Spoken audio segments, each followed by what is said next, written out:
did not put the recording from last week onto YouTube because it was like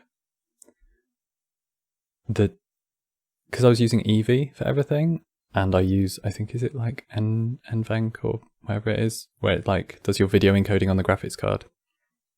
So it was just like laggy as hell. So yes, no stream from last week, but I'll be posting this one because we're going to do a cycles shader. So hopefully it will be fairly straightforward.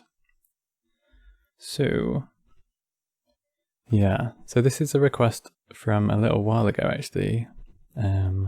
Long Pinky Toes asked us to make a pomegranate shader. So I figured, because this week we're doing the food shaders for the challenge, that I would do it. And also, did you see Gabe's? I know Gabe saw Gabe's, but Gabe's bun, the Cinnabon thing, oh my god. Literally ridiculous. Like, how is that one plane? I don't really get it. Did you ray march that, or is that just vector displacement? It looks so good. Just normal displacement. Oh wait, not even vector displacement. Damn. I was gonna say my one criticism is this bit of icing on the side there. It like goes straight up. But if it's just normal displacement, then that kind of makes the whole thing more impressive. So good. Have you tried doing, I know you've been doing the tentacles or the octopus arms in Substance. Have you tried doing that in Blender? Because I feel like that would be a good challenge. You should try that. Okay.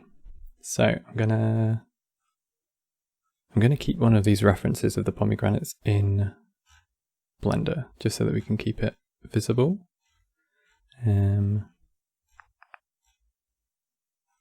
Maybe this one.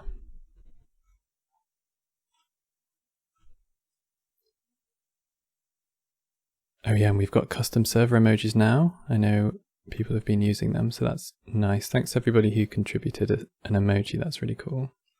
Really happy. So many people did that. Let's change this over to an image editor.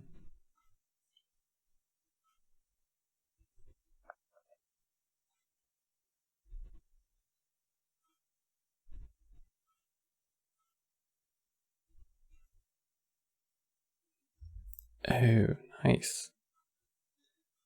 That's really cool. I love your colors with that. Oh, no procedurals? You know, you could just assign the colors procedurally. I think that would count. Just nice and simple. It looks so good though. It's so like nicely balanced. That would be picking the easy way. Well, you could do it with vector displacement if you want a real challenge.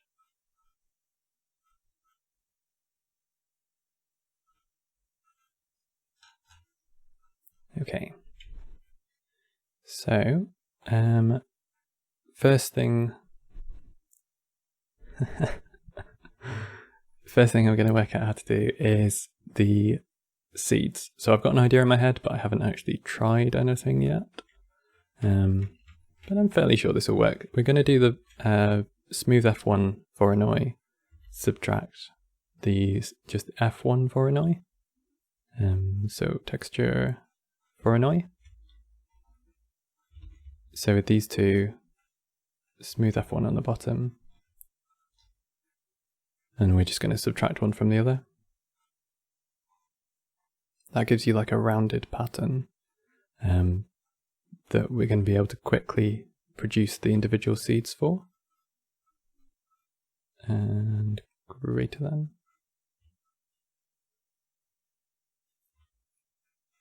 So that gives you a mask, and you can see that that's fully 3D as well.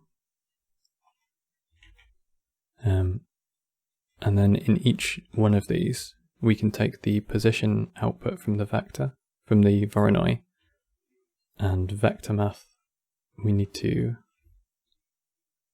subtract the standard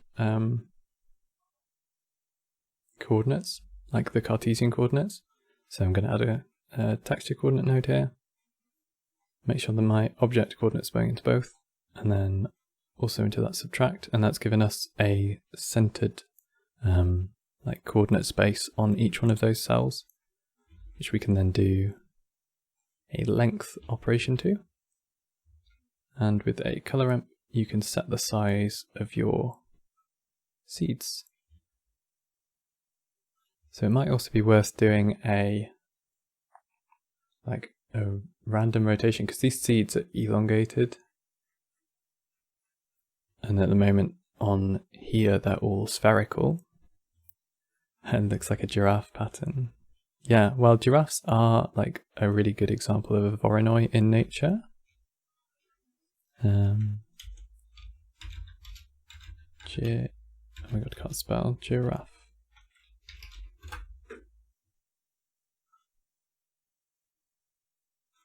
Yeah, that's like proper Voronoi going on there.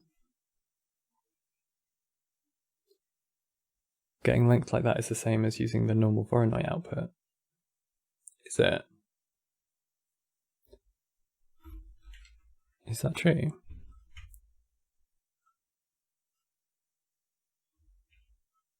Ooh, maybe it is true. I do want to stretch them though, which I wouldn't be able to do if I was just taking that distance output. I don't think. Because I need them to be elongated. Or could you stretch them? I don't think I could, because I wouldn't be able to get it stretched without actually distorting the Voronoi texture. Whereas I only want to stretch the seed.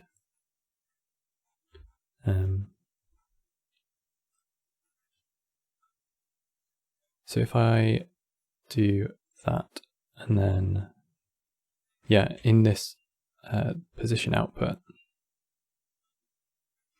anyway, after the subtract, so once we've got the coordinate space per cell, then I can add a multiply in here, and then Charon, what is the order of operations in the mapping node? Does it do rotation before scale, or does it do scale before rotation? Do you remember? Because I need to do rotation and then scale, I think. Because I think one of them does it backwards, like it's like a bug, or it's just been coded weirdly. The texture coordinate one, does that do it in the right order?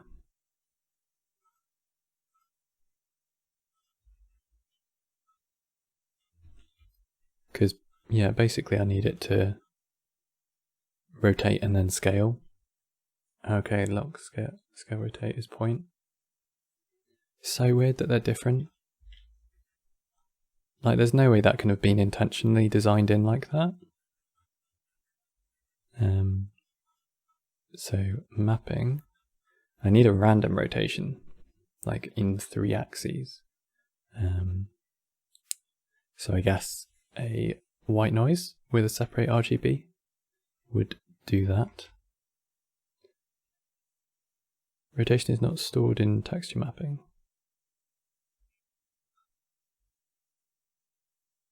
Isn't it? Rotation is there. It's just backwards, isn't it? It's just inverted.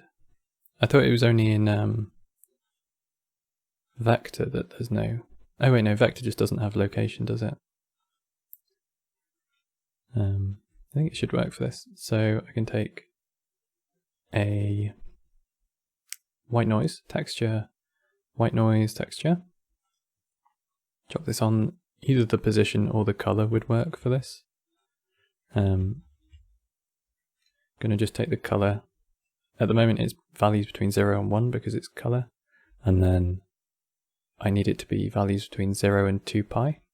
So I'm going to add a vector math scale and times that by tau, which is 2 pi.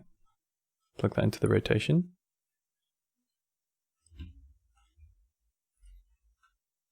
Wait, is it? It's texture, not point. Which one am I using? I think. Oh, I mean, we'll find out in a sec. We sure are getting some Z fighting there, is that?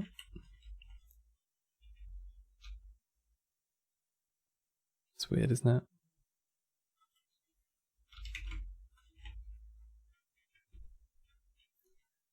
I think they're right like that because they're it looks like they've been rotated before they've been scaled. Maybe it doesn't matter actually which order they are. I'm just going to make them a little bit smaller as well. So that is our seeds output. Put this into a frame. And this is our individual pocket of whatever that is.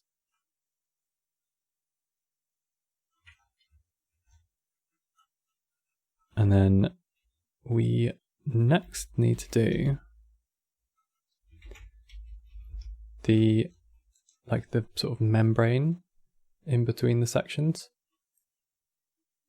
which I'm going to do with a radial array, I think, sort of a radial array.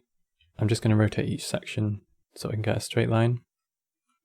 I could do it with like a radial gradient and then like multiply ping pong greater than, but that'll give me like a taper towards the middle.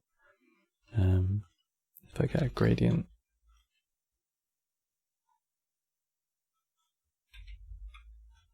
So yeah, radial gradients here, that's giving you 0 to 1. And then if we add a multiply, say to 5, so now we're getting 0 to 5. And then if we ping pong at 0.5, then we're getting 5 sort of sections where it's going up to 0.5 and then down to 0 again, and then back up and down. And then if I add a greater than after that, then you can see we're getting the wedges, and I want it to be full size in the middle, so I want them to not taper. I mean, ultimately, I actually want them to go like rounded. So I'm going to need to do a little bit of smooth minimum as well. But just for now, I'm going to run through doing a radial thing. I'm probably going to do this quite quickly because I've done it quite a lot before, so tell me to slow down if it's not making sense. So radial gradient, multiply, this is going to give us the number of sections. And then I need to step it. So snap at 1, this is going to give us a flat value for each section. Then add 0.5 because I need the angle to the halfway point. And I then need to multiply it by the angle for each section, which is theta. So this angle is at the moment 1/5 of 360 degrees. So if I add a value here, so that's the 5. And then I need 1/5 of 360 degrees, which is tau divided by 5, because we're working in radians, and then that is multiplied by our 0.5, which is the halfway of each of these. So that gets multiplied across. This is now the angle to the center of each circle from that 0 point, to each section, sorry. And then I'm going to do cos and sine, and then a combine XYZ. So that gives us a vector for each section. Maybe we don't need that actually. Maybe I just need the rotation, like the angle to each section. Because basically what I need to do is I need each section to rotate the texture coordinate system so that I can draw a line which is like continuous width in it.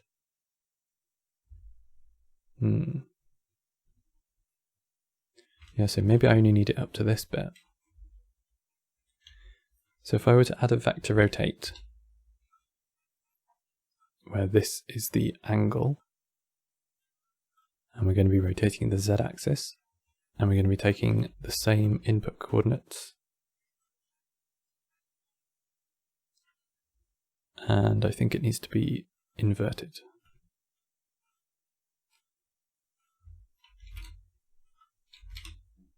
Yeah, so that's right, that's what we want. So now I can take a separate x, y, z, and this is green, so we want the y part, separate x. And then just to make it nice to work with, I'm going to absolute. And then that's giving us like a kind of continuous width, like a linear gradient, which is going in this direction. Whereas before, when we were just doing it with the gradient texture, it was going like radially because it's a radial gradient. So if I was to do a greater than now, you would see that, yeah, these lines are coming out parallel to each other, which is exactly what we want. So for us to get the kind of, I think it's like a lozenge shape when it's got rounded like that, we need an outer circle and an inner circle. So we're going to be working with the same same coordinates here. Going to add a vector math node, set to length. This is giving us a gradient out from the center. So if we add maths here, do a smooth minimum of both of these two.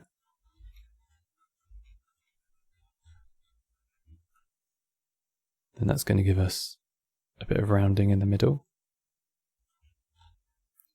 And then if we do a like the inverse shape, so we've got the outside of the corner as well. So a math node set to subtract,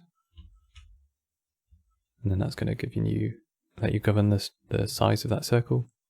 And then I need another smooth maximum, smooth minimum, and do that there. Put power before the smooth minimum. Which one? The first one or the second one?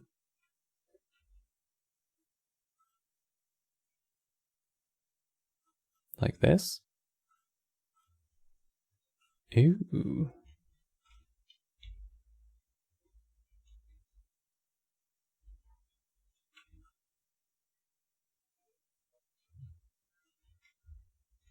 Is that what you meant on these ones? Or maybe on these ones?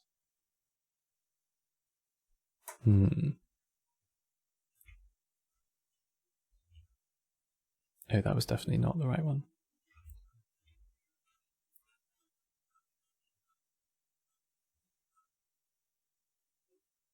Now try it after smooth. I don't think it'll change anything with it afterwards, because that's just gonna it flattens it out nicely. But this inner circle would be better if it was a bit more smoothed, like less star shape.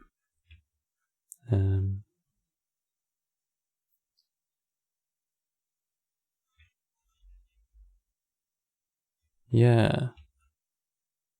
It seems to just be pushing it out kind of the same way.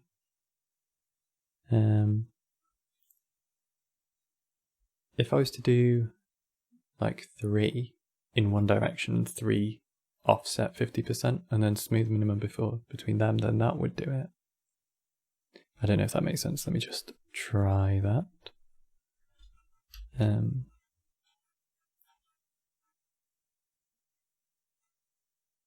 So if we Control Shift D,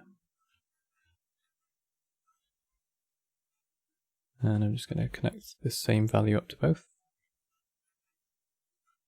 And then I also want to rotate one of them by vector rotate this top one. If we're doing 5, then it can be the same as this, maybe?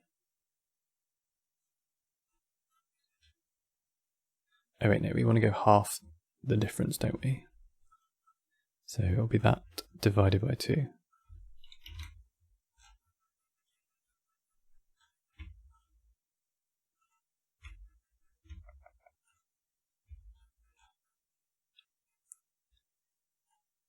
And that goes into there, just to make sure that both sides are like properly working. Yeah, so that's 50% offset. Let's just take these out. So if I take this absolute and this absolute and do a smooth minimum between these, then that's going to give you more of like a, it's going to be kind of that shape. And we don't need 10. Pomegranates seem to have between like 6 or 7. So 3 or maybe 3.5. Maybe 3.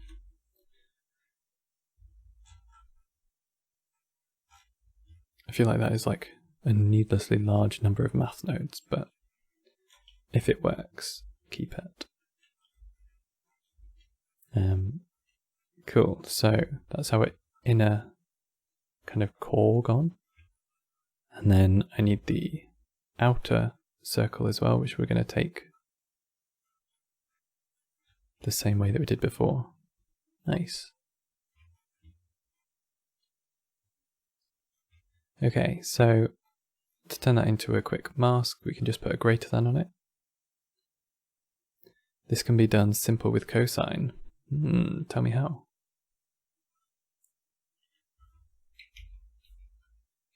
Is there a way to do it with fewer? Yeah, how? How would you do it with cosine? Oh, you're not on your laptop. You'll have to show me tomorrow.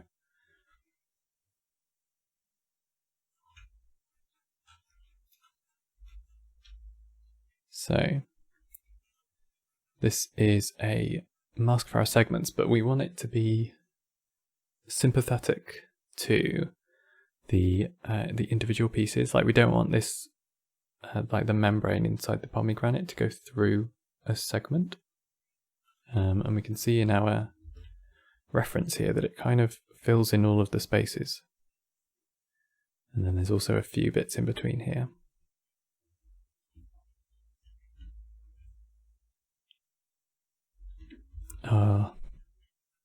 Wait, your laptop crashed like really bad? Like it died? Or is it okay? No. What happened? Did it overheat? That's awful. I hate having computer problems. Have you got a spare or anything? Can you get it fixed? No. Oh my god, that's the worst. Have you got everything backed up at least? Oh my god, no. You gotta get some like cloud storage that you can back stuff up to. Okay. So if we want all of this to work with our seeds, then we just need to drive it off the coordinates provided by our Voronoi, I think. I think that will hopefully make it work. Interesting. Maybe it's just not high enough resolution. And this bit was our seeds, like the fleshy bit. There we go, flesh. Instead of fraction, I don't think I'm using fraction.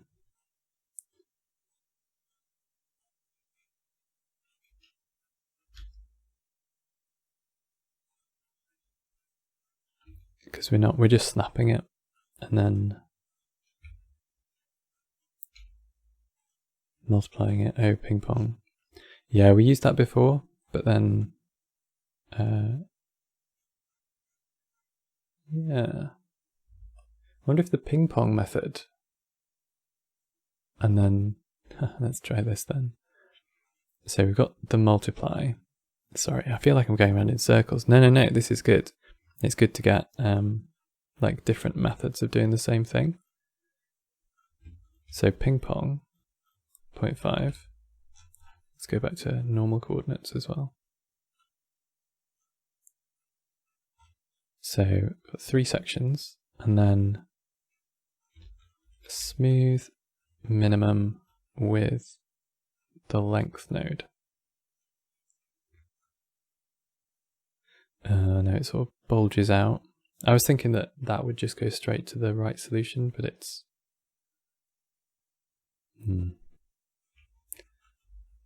Yeah, you'll have to show me what you're thinking for the... If you think you've got a different method, show me sometime.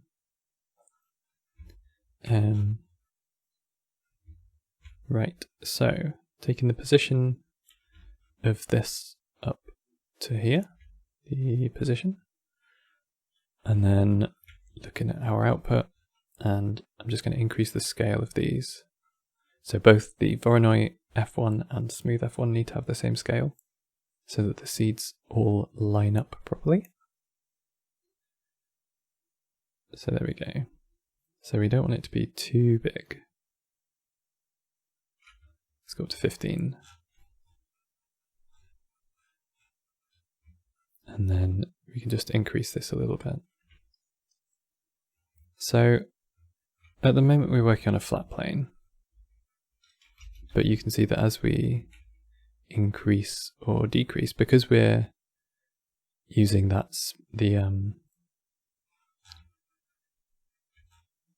length being driven off the coordinates, and the coordinates are centered here, as we go up and down, it's like cutting off in a circle shape, which is convenient because we are creating a spherical-ish shape. So we can use that to our advantage. So before I go on any further with the plane, I'm going to make a sort of slightly distorted pomegranate shape. And I'm going to do that with a round cube. So the round cube is one of the extra objects, which is just an add-on you can enable. But it's good because it gives you like proper topology. So pomegranate.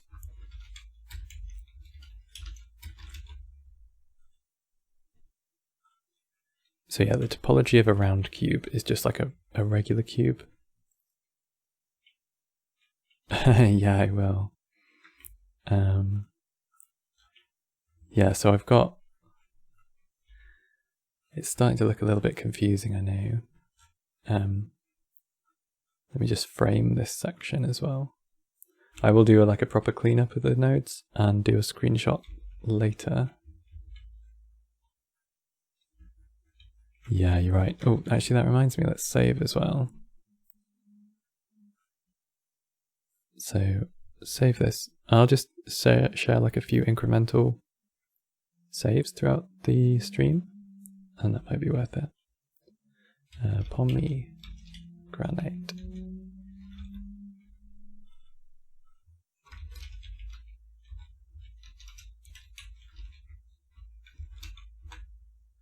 There we go. Just share this to you. It should be quite small as well because we're not using any textures. It's all just going to be nodes. Tutorials.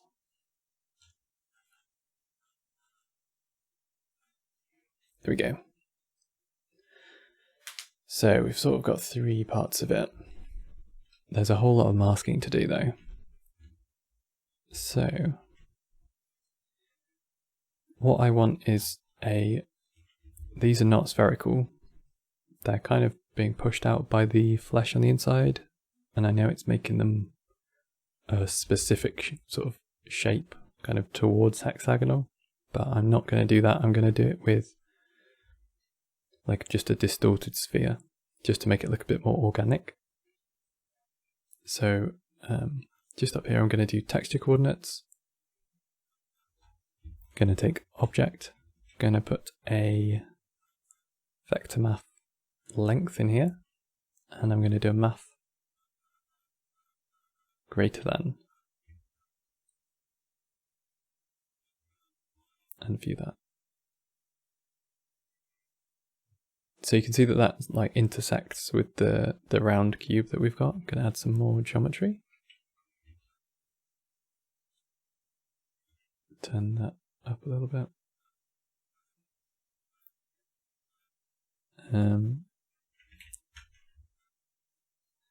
So there we go. Shade smooth. So I want to have this distorted. And to do that, I'm just going to add noise to this, and then I'm going to make the sphere match by like pushing the vertices around until I can see it's come like intersecting where that fall off happens. So it's just kind of a quick and dirty way to do it. You could actually displace the surface, but we're going to use a boolean to cut through, so it's easier for us to sort of manually wangle it like this. So color, mix RGB, set this to linear light, and a noise texture from the object, color into the color, and change the scale of this. Something a little bit more the size we need. So we want like big changes, not lots of little ones.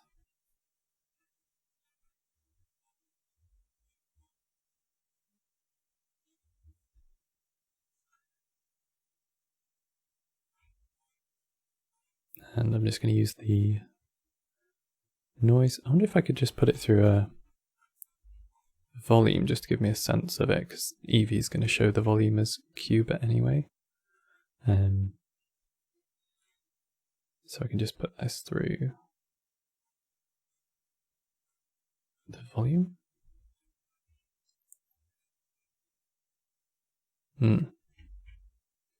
Maybe through an actual volume shader.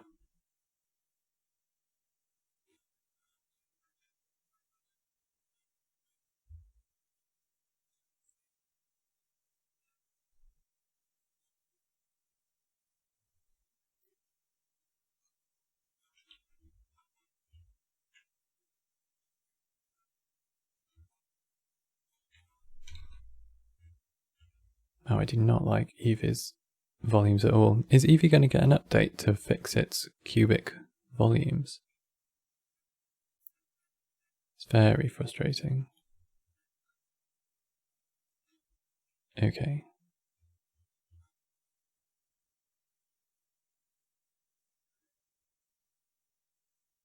So,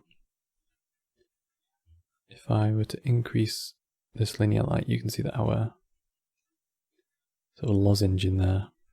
Let's flip this as well. Global illumination for Eevee. Oh, the screen space one. It's an add-on, isn't it? It looked actually really good. I haven't downloaded it yet. Screen space, global illumination, Eevee.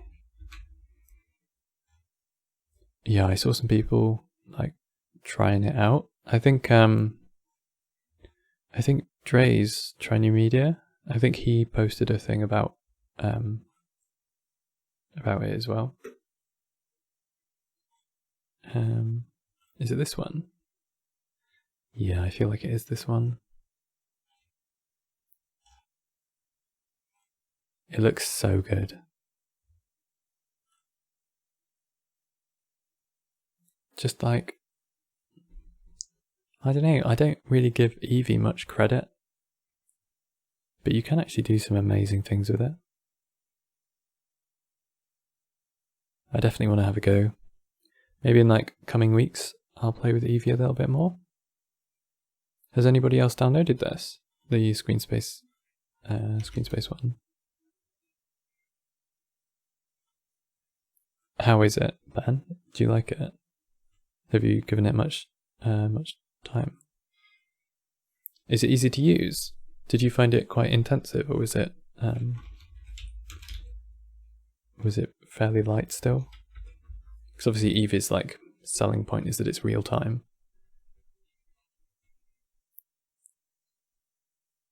Just sign into my PayPal real quick.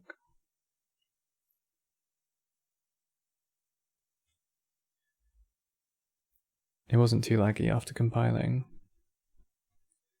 Eevee is so slow at compiling.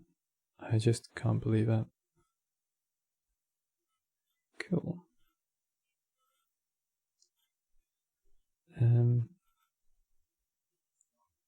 Sweet, let's try this out. Preferences, add-ons, let's just try a new scene with this. It can be activated and deactivated. Ooh, that's good. Is it, does it like integrate with the render panel? Or is it its own add-on? Like, is it separate? Add-on, install.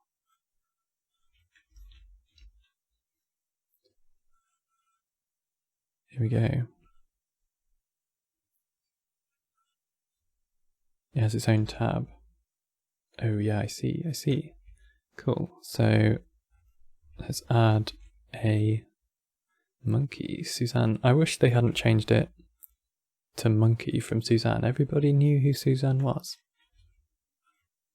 It's like the famous part of Blender.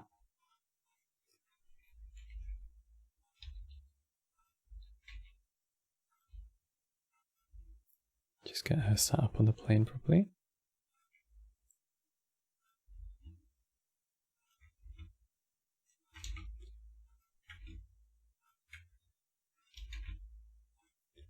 Cool. Okay, Eevee. There's also an irradiance volume. Do I have to use the irradiance volume? Because I hate it. It's such a nuisance. I wish it would just do it automatically. So global illumination is like second bounce, is that right? So if I made her like bright orange, she should illuminate the plane. I don't really know too much about this. She certainly doesn't look like she is at the moment.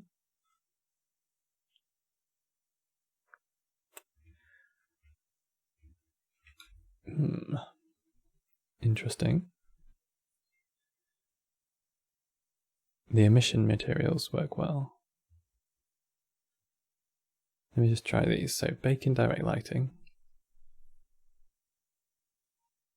Oh, do I need to have had the do I need to have the irradiance volume in here? The light probe.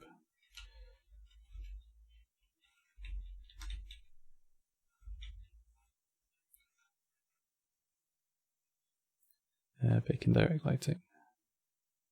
Oh yeah, I see. Cool, so that's baked.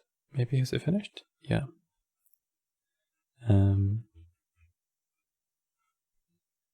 Do you add this? I really ought to look at some documentation for this. Do you add it per material or do you add it per thing? Let's go back to that. Is it just for the scene? An add-on for Blender that, oh, it's for the, it is just for the material, is that right then? Shader editor. Oh, wow, that's really fancy. Cool. Nice one.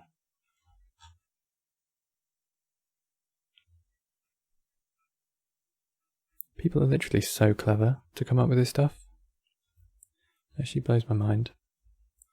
I just don't know enough about materials. You know when people do like diamond shader or something and it's just like 100 different node groups talking about refraction and stuff. Just doesn't make sense. Oh, sick. That really like picked up a lot more of the material there.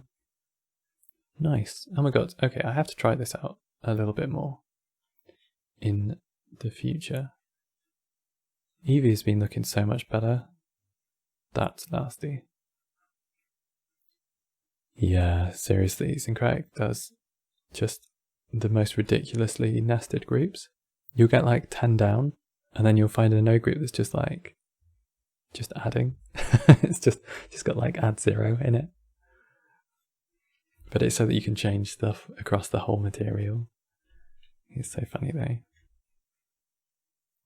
So, change this to density.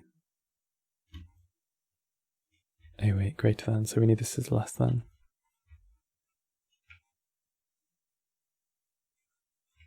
Cool, so that's our shape. So I want it to be slightly more wobbly.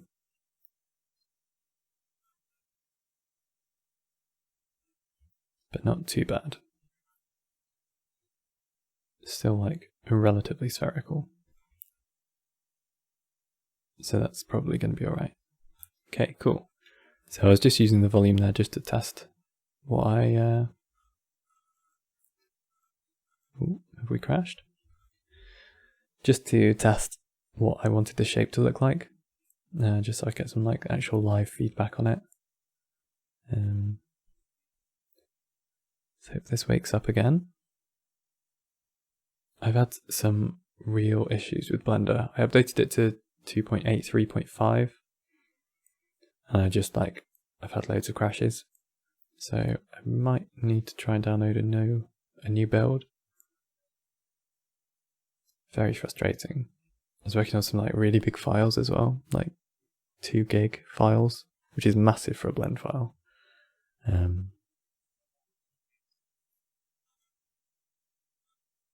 What? I wonder if this is actually doing anything.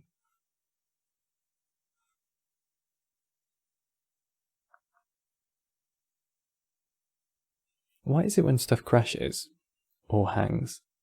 You would think it's working really, really hard, but it just doesn't seem to be. Okay. Let's reload Blender. Yeah, thanks for making me save that file before there. That's saved us some time. Okay. So we have our sphere still. Let's just remake that really quickly. So noise, mix RGB, object, object, object, and length less than. Why not recovering a file from autosave? Because I literally forget that exists all the time. I literally need this like hive mind all the time when I'm working. Okay, thanks very much. I'm so bad at like sorting out files like this. If something crashes, I just redo it. I'm literally not used to doing the whole... yeah, funny. Right. Oh, really? Pain. So, going to set this up to 0.9.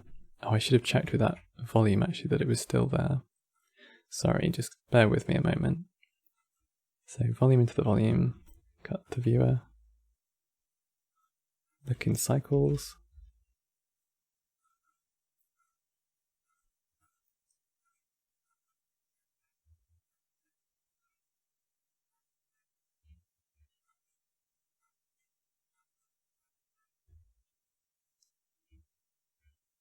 And less than. Oh wait, to radians? What did I say? Okay, less than. No wait, multiply.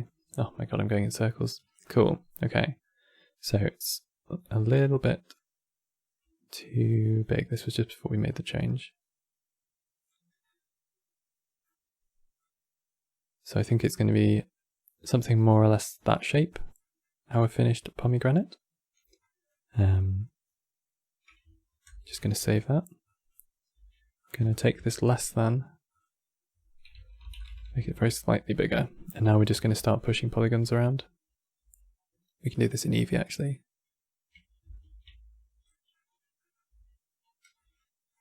So it's just to make it as much white as possible. Maybe use some proportional editing as well.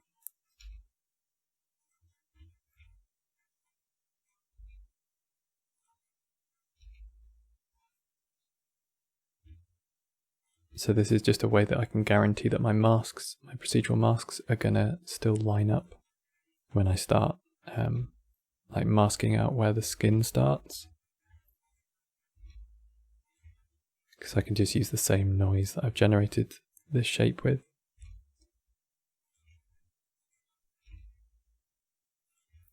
Just try and bring these in like the smallest amount possible.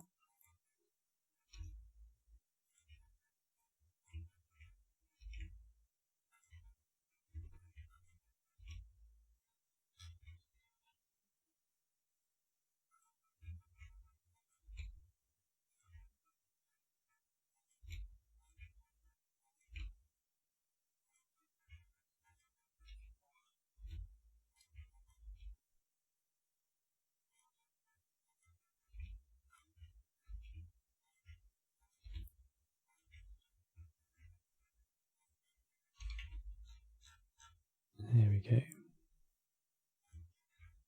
So,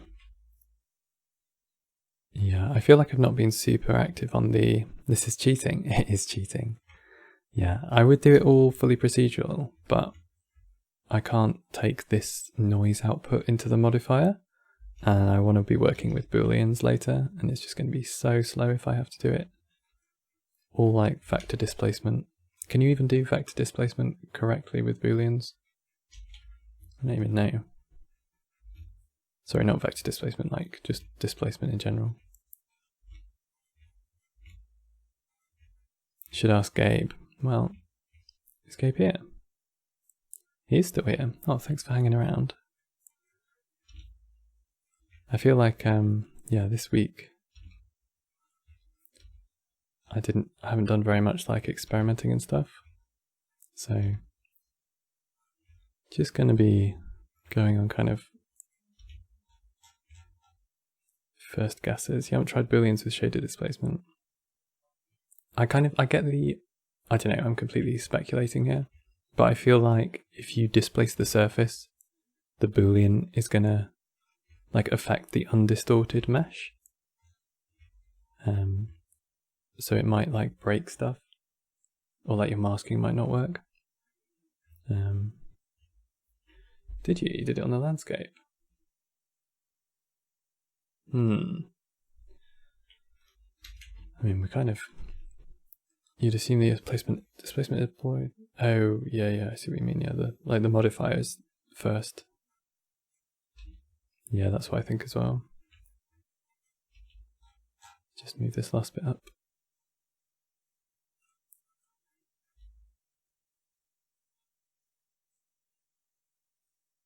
I've had quite a lot of... Oh, to mask out which bits look good for the red there. I might try that as well then. I know I've got this shape now, so I will use this, but it would be good to see what uses, like what order it does it in.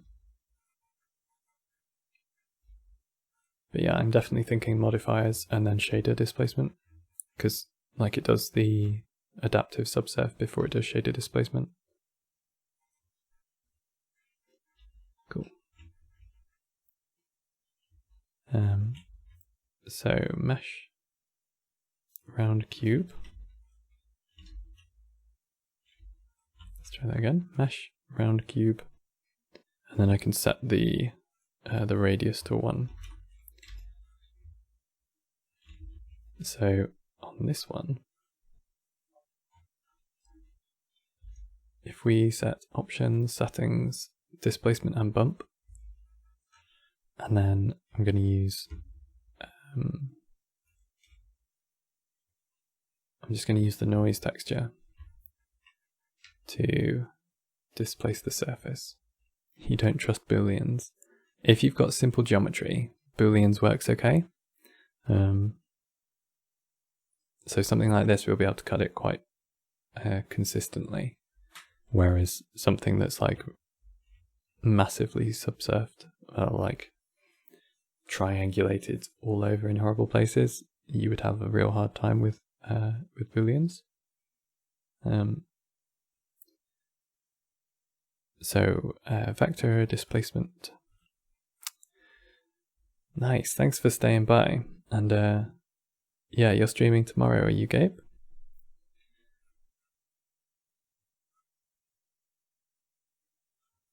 So yeah, so Gabe's streaming tomorrow. He's doing ray marching, I think. I'm pretty sure it's ray marching. So definitely swing by and watch that, because that'll be really interesting. Okay, so that is the broken circle. Cursor to selected, add a cube. And I'm just going to set this cube viewport display to wire. Oh, it's still going to show, isn't it?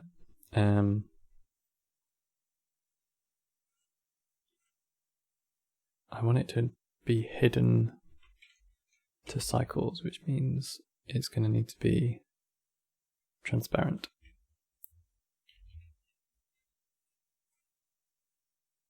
There we go. Cool. And then I can set this to be the Boolean object of this other object.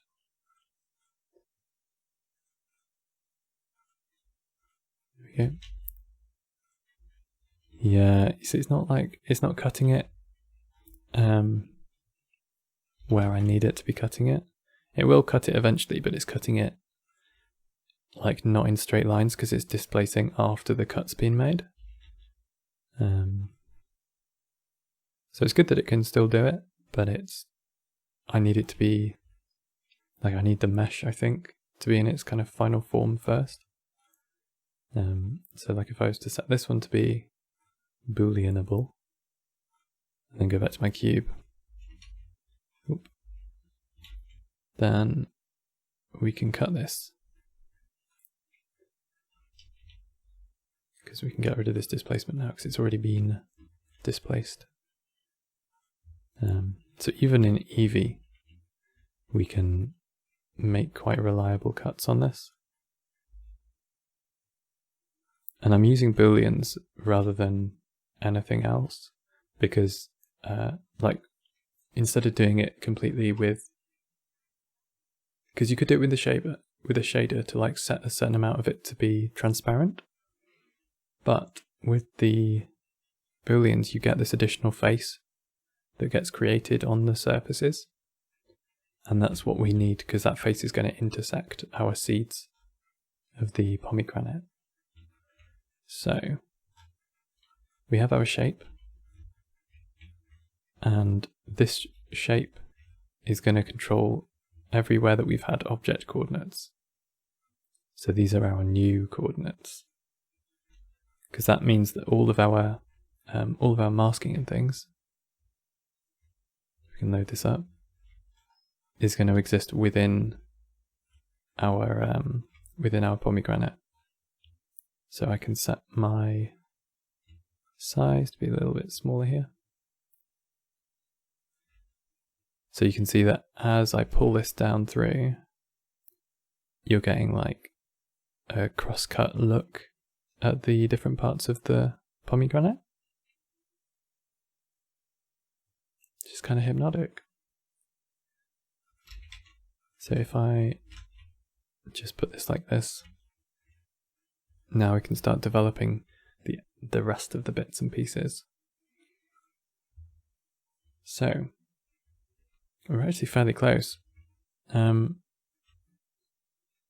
These are a little bit sharp, but because it's going to be like combined with the fleshy mask here, we can basically say that and this needs to be inverted actually, so change that to less than. So we've got the seeds being shown,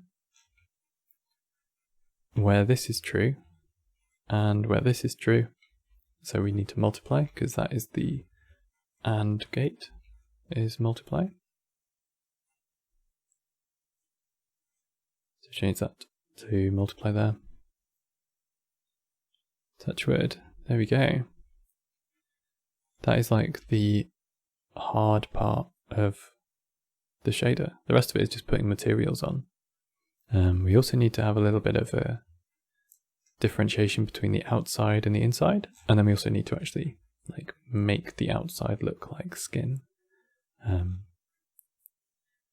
Yeah, cool. So quite easy to get this gradient. We're just going to use a length node, which we've already got. So this is going to be our skin mask. Skin mask. I hate when you add a frame and then go to rename and you don't remember what was still selected. So something else is called skin mask now. Great. Skin mask. Mild trypophobia kicking in for me. It's not holes, it's seeds. I should have thought about this. I made a...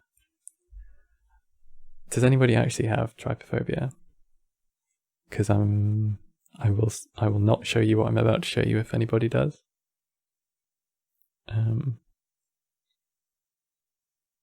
You don't show, okay. I made like a weird octopus.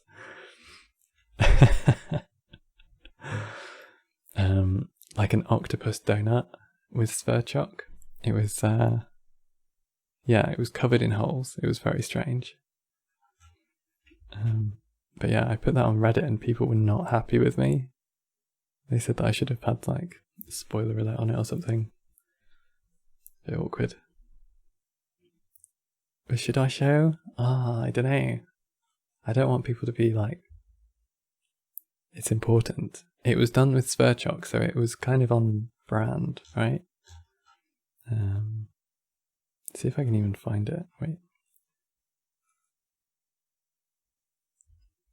It might be one of those things that I would have just like done in a file once and never saved.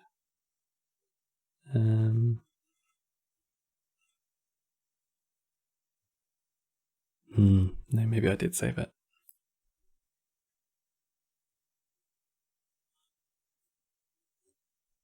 So,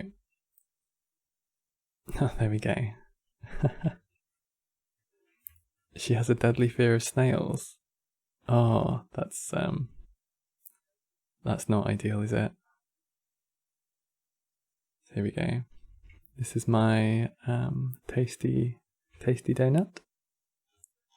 All done with nodes, which have apparently depreciated since I made it. Yeah, it looks tasty, huh?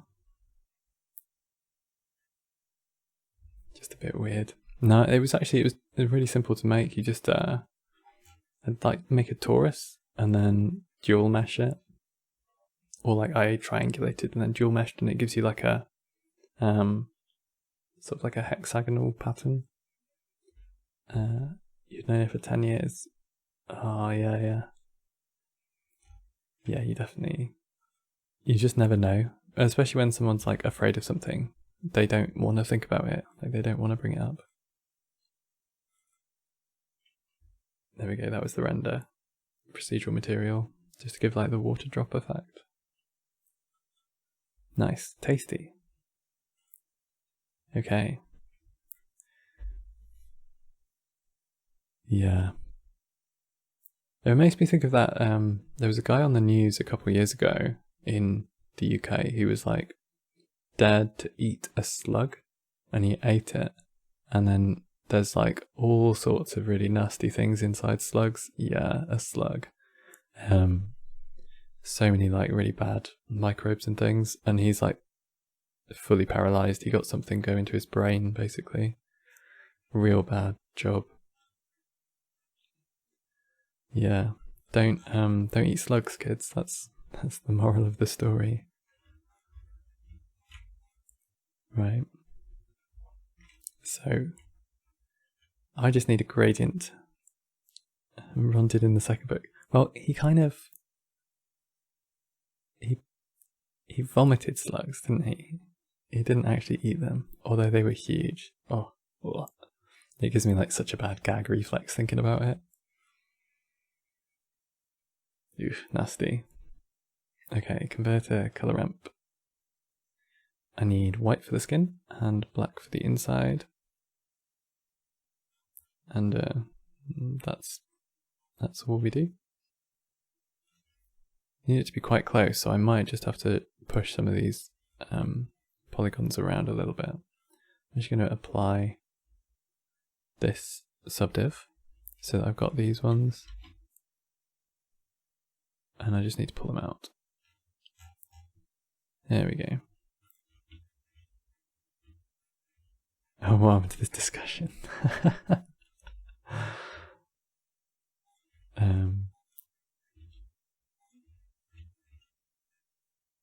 Watching stream in split view.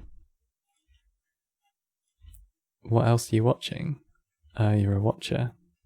Nice. Yeah, I've not been super active on the Discord this week, or last week, or really for the last 3 weeks. But after Thursday, I'm going to be watching.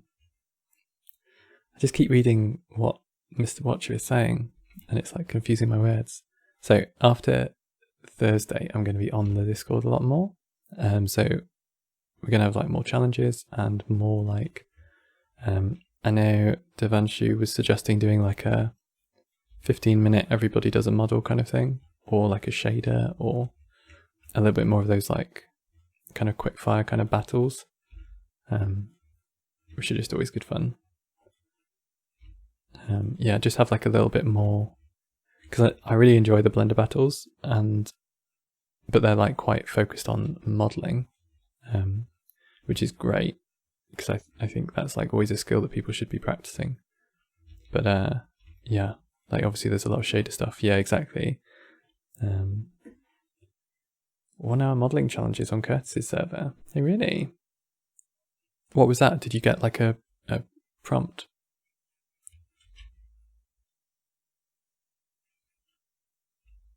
Picking one topic and modeling around those.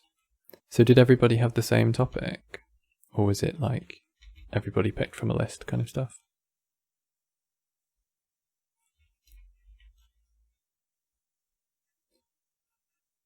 Right. So I want the outside of this to be absolutely white.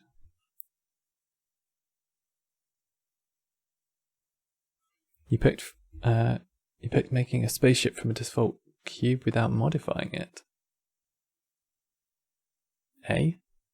Were you allowed to add stuff? Or did you just have to... So the default cube had to remain like cubey. That's a really cool idea actually. You can't drown the cube with details. Nice. That actually sounds like a really fun challenge. Okay, there is our skin mask. Can go very slightly finer.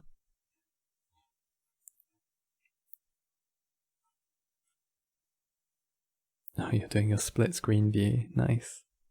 Oh, have you popped out the video? That's clever.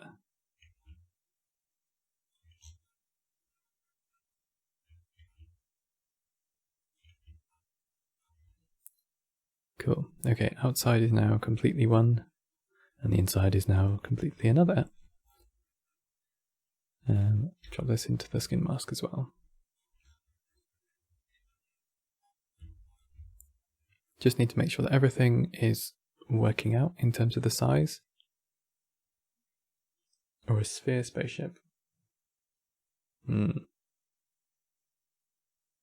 Yeah, we should definitely do some of those ones like I really like the Blender battles because it's like an hour.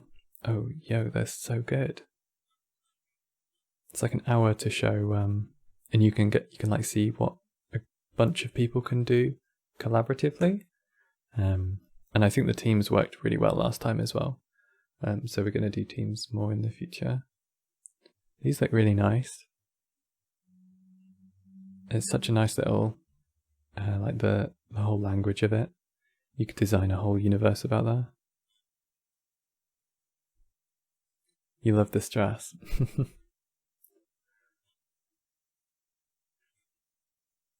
Oh nice, so you had winners as well.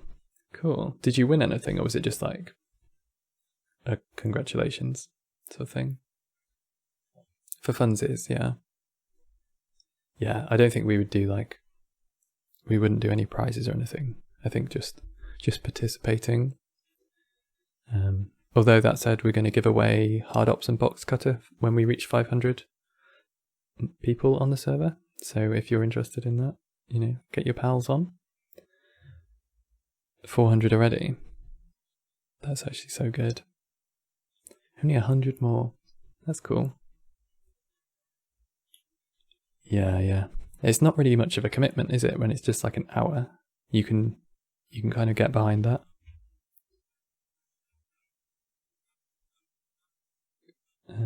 Right. 404 members. Error 405, yeah. Okay, so we only want seeds where there is one of these bits of flesh. So again, need to multiply these two together. Because we need where there is a seed and where there is a bit of flesh. And that's going to give you the seeds in the right place. The flesh is pretty homogeneous. It doesn't look like there's any gradients in there. It's like quite a hard cut off, which is good. Yeah, we can play with the values a little bit later. I think the white bits of the flesh need to be kind of semi-transparent, because you know, like here you've got the white bit on top of the bit of red, so like around these bits you would still want to see the bit of red on the other side of it. I don't know if we're going to be able to do that unless we do like a volume as well. We can have a go. We can see. Might change one of these to a bit of a gradient, just so you've got like a very shallow fall off on the seeds. Oh, sorry, not the seeds, on the fleshy bits. So like where it goes into the white, rather than it being less than. It would have to be a super short one though, to kind of simulate that transparency. But we can do that with the color ramp so that we can get it colored as well. Cool, so just joining things together and coloring. Let's make sure that we get the outside of the pomegranate looking somewhat correct for just now. So just adding a shader principal BSDF, and then I'm just going to pick the color, and actually the boolean going to turn on auto smooth as well. So it needs to be a little bit more saturated, and we're going to need to throw in some noise and some like small variation in the normals. Might put some sheen on it as well.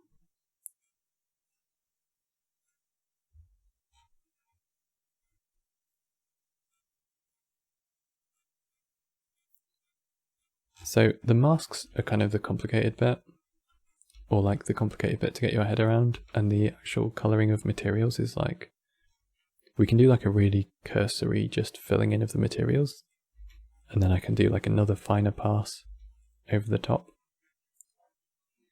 So let's do that. So we've got just gonna Control H on that principle. This one is going to be the skin, and then we need another one for the flesh, and another one for seeds, and another one for the the pith. Seeds and pith. There we go.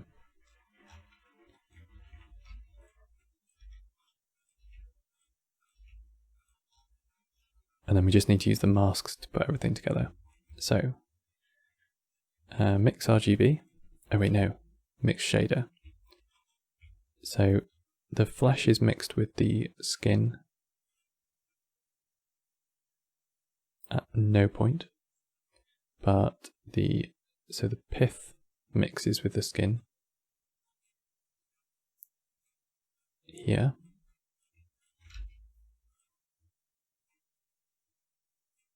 Connect that one up to the factor. And I just need to set the color of these to be that kind of yellowy white color. Your renders are finished. Which renders have you been working on at the moment, designer?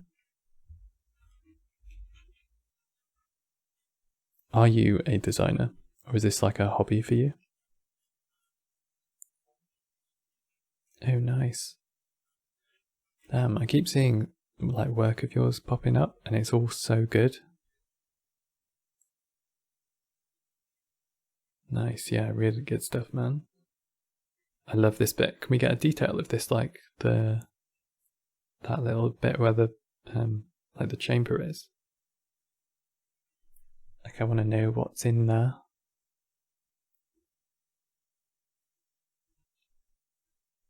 Looks sick. So nice. Oh yeah, yeah.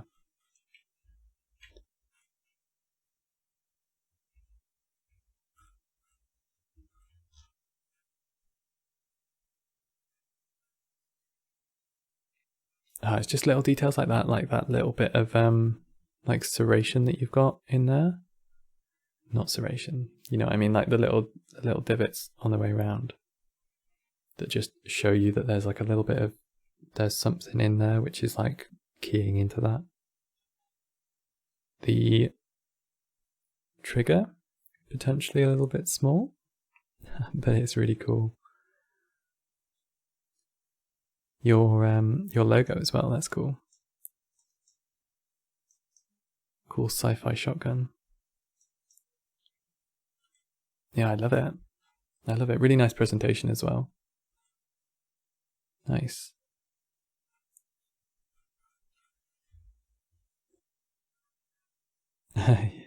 The grip part is really difficult because it's like it's supposed to fit so many different like curves in your hand. Where are you? Are you what? Yeah. Are you somewhere that you can look at actual guns? Because you could probably just like scan them.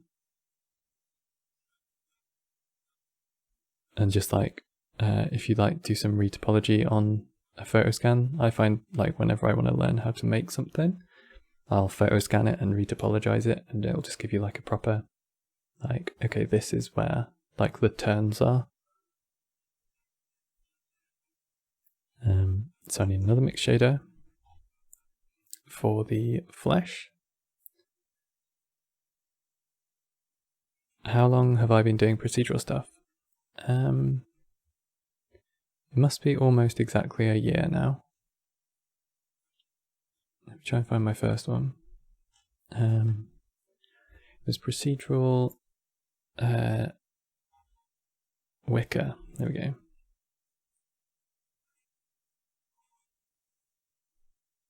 Do we have any information? So the 18th of July, this would have been like 2 or 3 days into doing procedural stuff. You prefer creating everything from yourself without using other stuff. If you think I've spent what, like 13 months more or less looking at this stuff, but I mean, God, look at Gabe. Oh yeah, that good in 3 days. Well, yeah, that was because okay. Fabric fiber.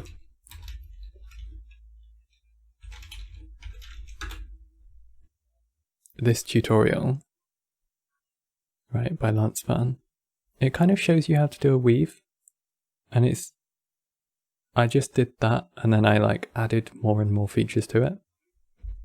So I had like a good base from that tutorial, and then it's just like the kind of mental agility kind of game to get to the point where it's like adding all of these extra things. See if I can find the actual file.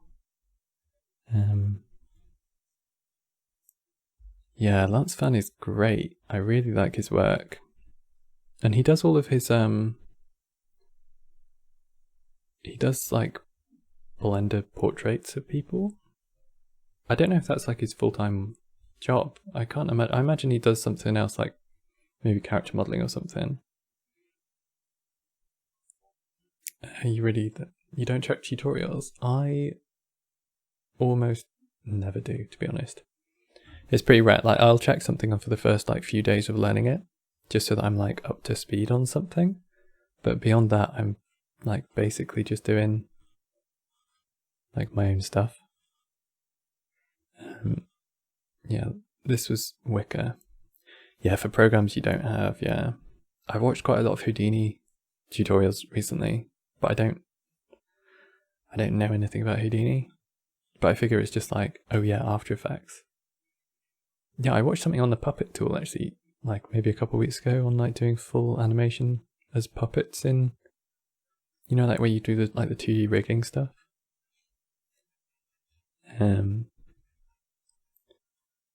Yeah, so this is like really simple. It's just stuff coming up and down. The only difficult thing was like getting the spacing worked out, or like I remember it being really difficult, but I know how to do all this stuff now, so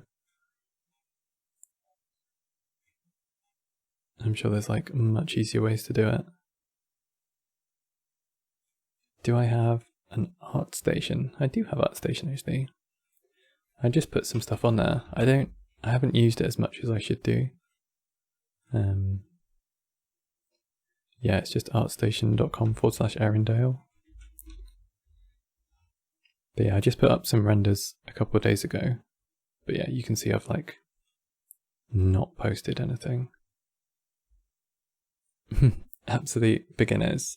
For Blender in general or procedural modeling? Oh hey, thanks. Sorry, not procedural modeling, like proceduralism, procedural stuff. So 100% watch Simon's like overviews. I think the thing that got me interested was I saw a post about that scatter thing where he was building it. Simon Thomas. Yeah, oh my god, this one. Just insane. Like, this was November 2018. Look at all of those nodes. I think that's what like blew me away. It was when there's one bit where he's put leaves in it, and he does like the height map merging thing.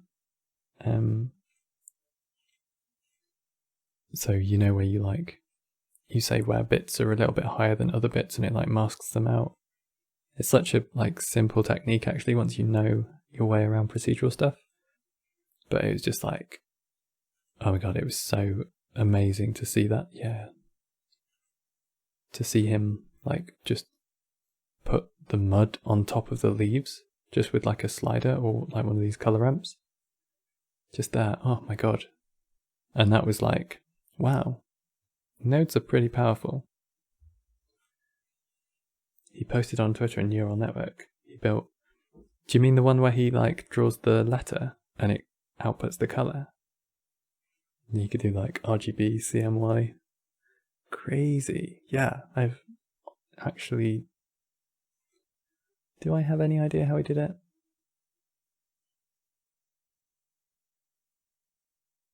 I don't know, maybe with logic gates. Because you're just drawing in a certain position, aren't you? It's just 3 functions, is it? It's just, yeah, because you're like providing an input over I guess it just depends how big your pixelated grid is. Not logic gates, cost function. What's cost function? Subscribe him. Oh my god, I'm not subscribed. How embarrassing. Yeah, Thomas is amazing. Simon. He's been doing it a long time though. And he has a degree in physics, I would like to remind people. He's a very clever guy. So, back. What is that word? Propagation. It calculates the error in prediction. Oh yeah. Getting like curses all over the place. Cool. I need to learn so much. There's just so many things like neural networks. I just need to learn it. Is Matisse in here? No, he's not. He knows a lot about neural networks. I keep wanting to like have a proper sit down conversation with him. So flash is going to be back propagation reduces the error. Sharon, you need to start doing this stuff. Like make neural networks with shader nodes. You definitely know enough to do that. You should stream it. Do a stream where you're working out how to do it. I would be so interested in watching that. Like watching people problem solve, I think is such a, just like such a nice thing to be able to do. Cool. Seeds are in. A little bit too much pith in there. Gonna take down the roughness so they are shiny. We're making 100 errors, yeah. It's all part of it though, isn't it? Even if you know in your head what you're doing. And then the seeds. These are going to be more or less white.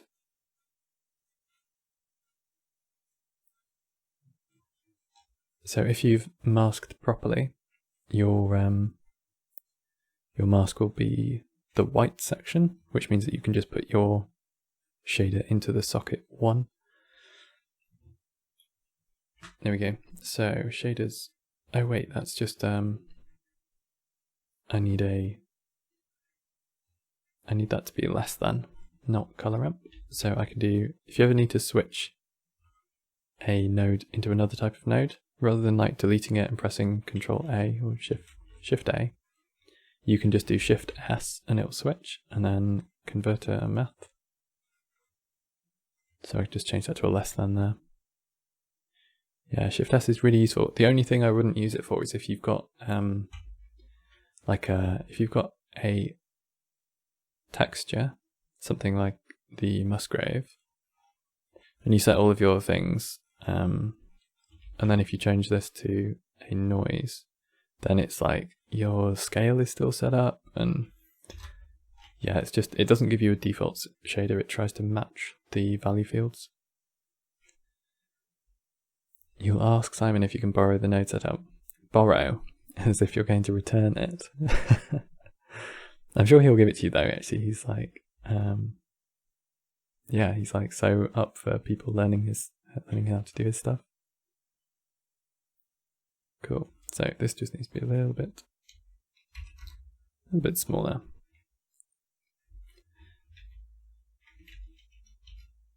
So we've got the main structure working for our pomegranate. We need to add a little bit of mesh for the top of the pomegranate. They've got a little stalk up top, and then I need to decrease the size of these membrane sections. And I feel like you can see where one of the cells stops and the next one begins. It's got like a little bit of bump on it, and that might have to be like actually worked out as bump mapped. So if I was to take this distance and an actual bump map and plug that into the normal of the flesh bit, which is this one,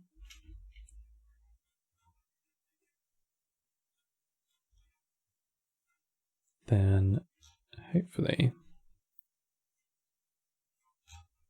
this is, ooh, too much. So if it's masking properly, there we go. So distance 0.01. Yeah, bump is always so over the top. It's actually ridiculous why its default is 1. That literally means that the bump size, it's trying to calculate it as if it's a meter high, which it literally never is. So if you actually want it to be a little bit rounder, you've got to take it way down. There we go, something like that. And the fleshy bits, they want to go kind of up to the edge. You just thought of a fun challenge. Let me know.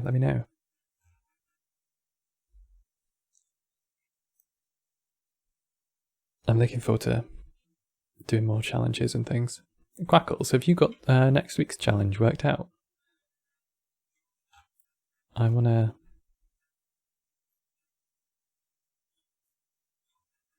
have like a proper, I don't know, like spend a day on it, do something really good for a challenge. I think that'll be fun.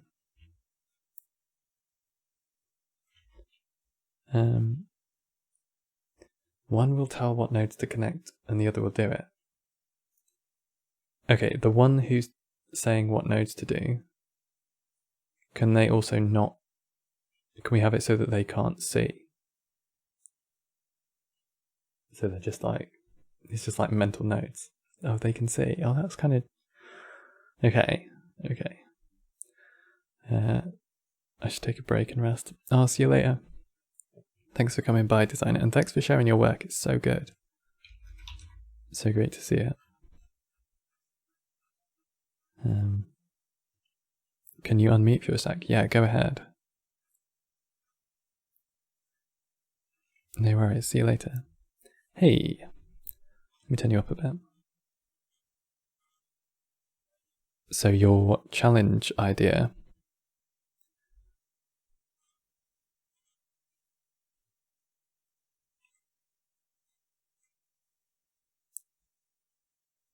go ahead.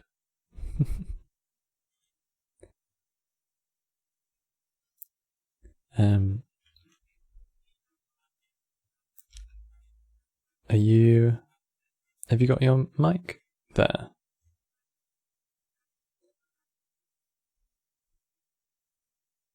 Yes? Yeah, I can hear you now. Hey.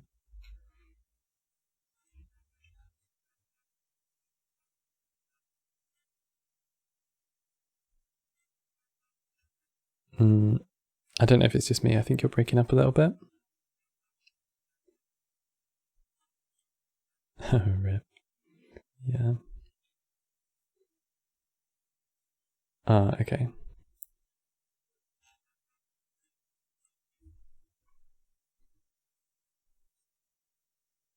Maybe it might just be like looking at the wrong microphone or something.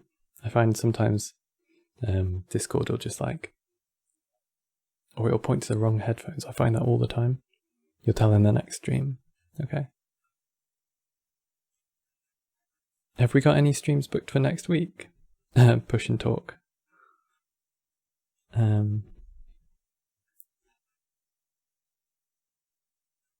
know we've got a couple people. Oh, little whistle. We've got a couple of people who are kind of penciled in for like wanting to do streams, but we haven't set them days. So there will be a few more people. If anybody watching would like to do a stream, if they think they've got something that they want to share, yeah, just give us a shout. Me or Sharon can sort that out for you. A lot of people. We have so many clever people on here. I am honestly so impressed every day. Sharing is caring. Yeah, it really is. It's literally what like the Blender has been built on. Yeah, nice. Okay, so I want to make the pith areas smaller. You can do this greater than. Wait for that to load up. So I want them to go quite close, but to have a definite break, and I also don't want them to intersect with the side. So I need to pull that in slightly on this. Actually, it's on this subtract, isn't it? I'll pull in that outer section.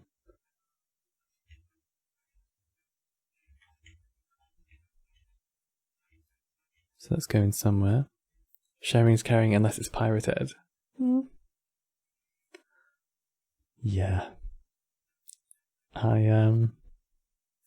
Just immediately makes me think about Maya and Autodesk and what they're doing with licenses. Hey Index, thanks for coming by. Oh yeah, actually it must be super late for you there. Nice one. Thanks for coming.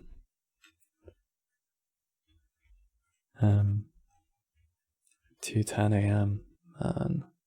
Yeah, sorry these streams end up being so late for people who are further east.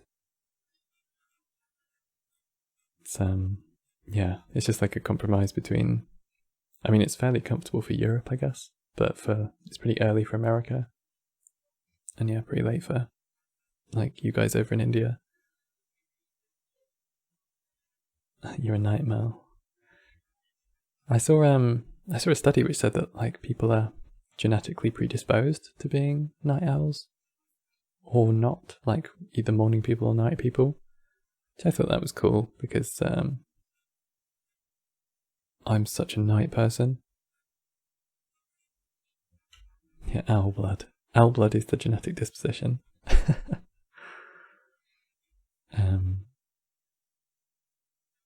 Cool. Okay, gotta actually texture this now. Actually, just before we do, let's add the stalk. So, anybody who does not have loop tools turned on, you should turn on loop tools. It's preferences, setting, add-ons, loop tools. Just enable it. It gives you extra right-click menu options, such as circle, which is what we're doing here, just to make this into a circle. And then I'm just gonna bevel that edge. And I'm gonna take the inside circle in slightly.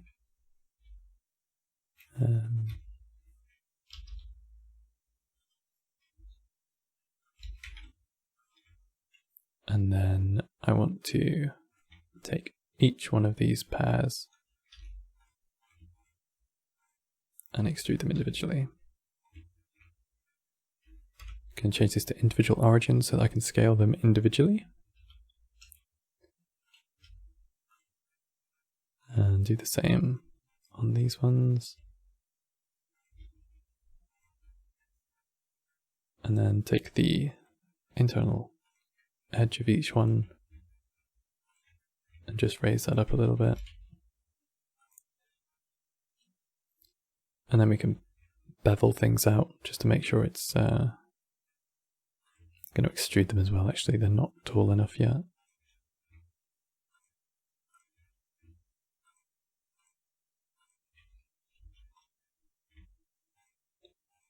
Here we go, extrude up. Oh wait, proportional. Oh, for proportional, set that to random. And I'm just gonna scale, or maybe grab.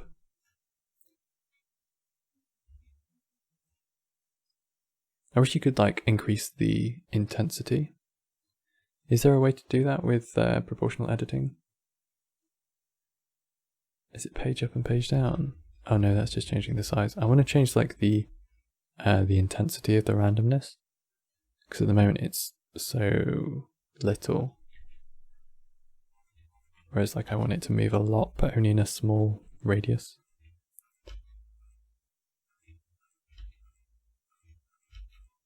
Let's just do that then. If anybody saw that cake video getting really popular, cake looks like some real object. Oh yeah, yeah. I love those. Some of us were going to do a like a cake vector displacement thing, and we never got around to it, or at least I didn't get around to it. I don't know if the others did. Hey, Charon, is your thing working then?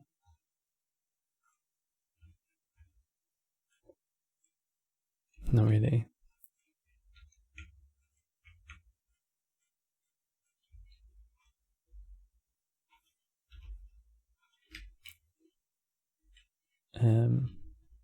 Nice, yeah.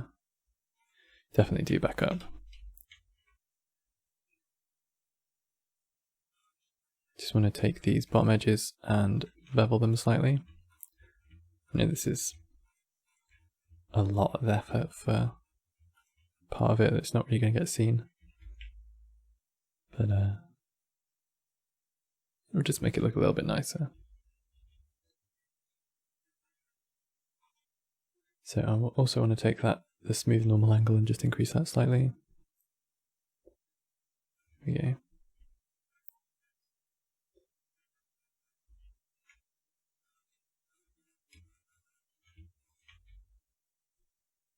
Vex's submission. His cake. Oh my god. Yeah, let's just have a quick look at that. Man, it's so good. I'm trying to pull this out of my other monitor. Man, look at it. He said that the drips were done with skin modifiers. I don't know how much of it is or isn't procedural. Oh, just the shade is a procedural. And displacement modifier. Cool.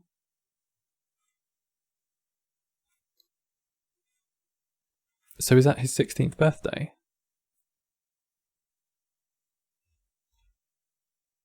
Sweet 16. I'm assuming 16, which is just insane. Like, the talent in Blender is just getting younger every year. That is such a nice, like, glitter shader as well. I know he has some, like, iridescent shaders that look amazing. Just so talented. Yeah. If you're not following Vex, follow Vex. Let me just add that to the chat as well.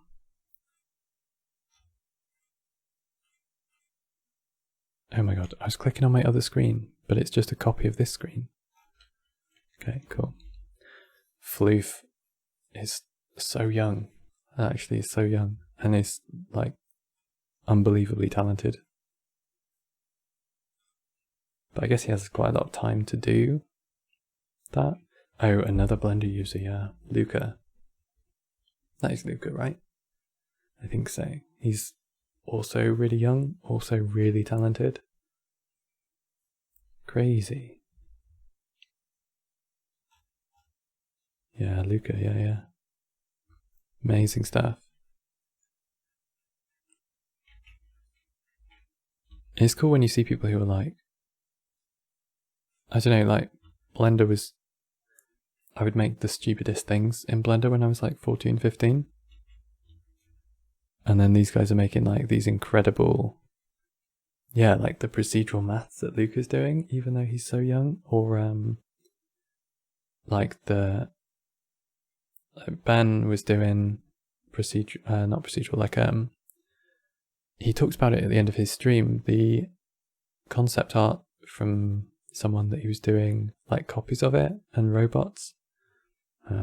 Like these really cool characters, but I know that he and Floof, I like dropped into a stream on Curtis's server, and he and Floof were doing these like ridiculously detailed character studies from this concept art, and Floof was just like, I don't know, like Floof is not that old at all, but for him to be producing work that's at that level is just ridiculous. Like properly at a like professional level. Crazy. 14, yeah. Actually insane.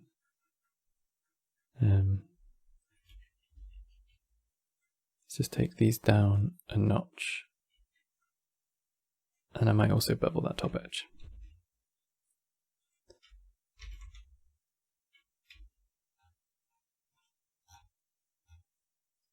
Set this to smooth, grab sad. Cool. So that is our general shape sorted. Got a little bit of inside popping through there. Nice.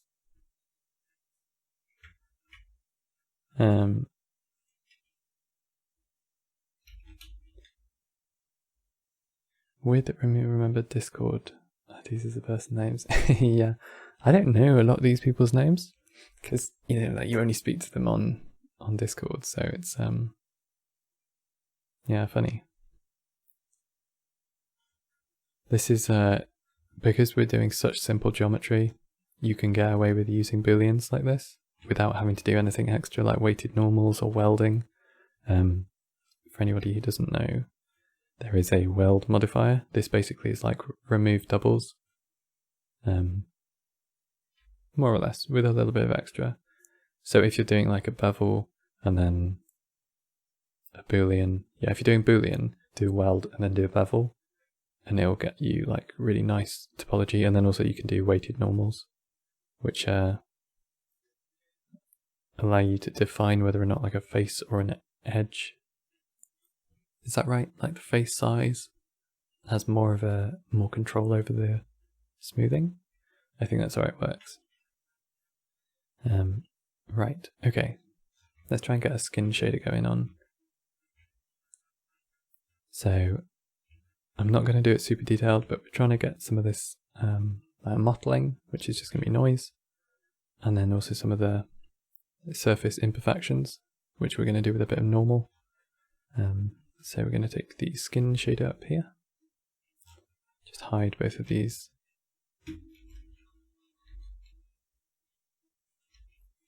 Get them over there. Okay, skin. Did we add noise? No. Noise shader, noise texture. Can we use syncretics noise? Yes, absolutely. Let me bring some of it in. I'm gonna link from, where's my library? Oh, textures. Procedural should be in here.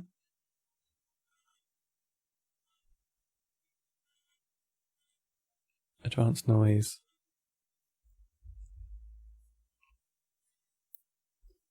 And then, oh, just gonna wait for my hard drive to spin up. Node tree, okay. Just gonna use the noise node, or maybe the noise doubled. So take this group, noise doubled.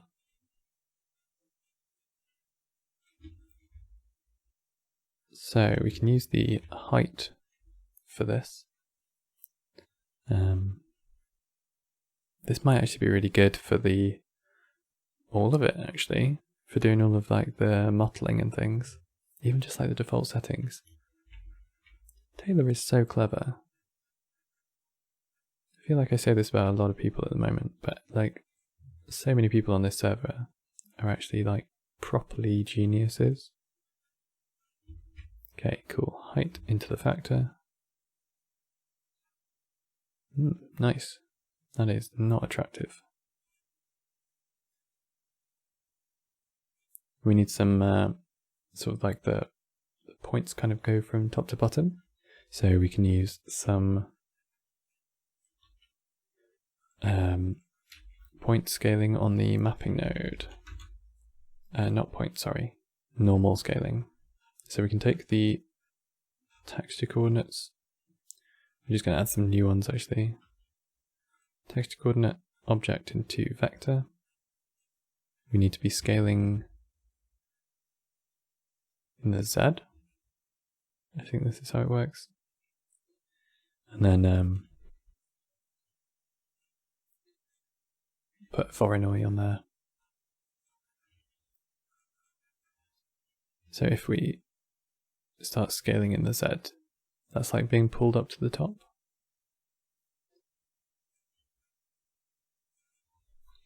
And I might just increase the, set these two to both 0.5, just so it's like really extreme how it's being pulled up. And then turn up the scale and use the distance, distance on this. So we're going to do a couple of different ones. We're going to do the color ramp, flip it,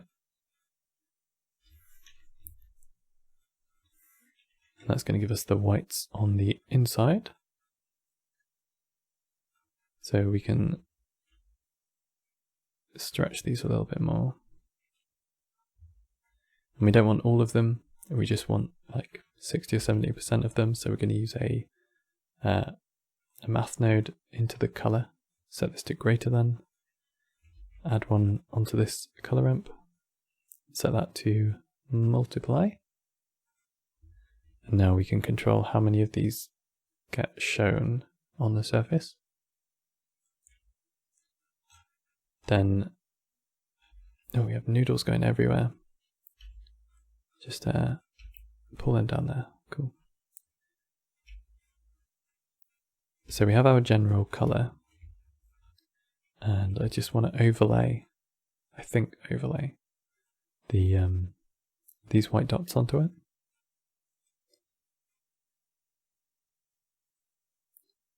Maybe screen, or maybe actually, yeah, we'll set it to screen and then we'll put a lighter color in here.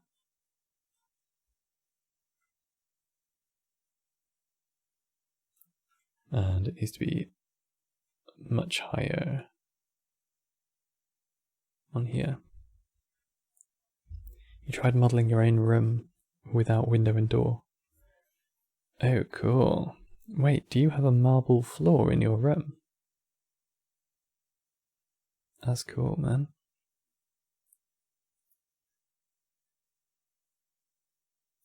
Is the marble procedural? I would say that your table is a little bit thin. You should give it a little bit more thickness on that tabletop, unless it's huge, in which case... Oh, is it thin in real life? Okay.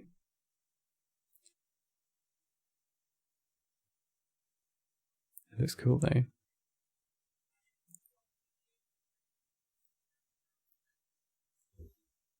Oh, Sharon, your laptop's working. What happened? How did you fix it? Have you done something interesting to it? I can't believe you got it working. Just going to add a bump node in here. And I'm going to just take these ones as well, actually. I'm going to take all of them into the height. You removed the battery and cleaned it. Nice. That's always so satisfying when you do like a little repair. Make sure you back up your files. Just make sure it's all safe. There we go, I've got 2 bump nodes here. And then these are going to plug into the normal. And then I'm also going to have the noise plugged into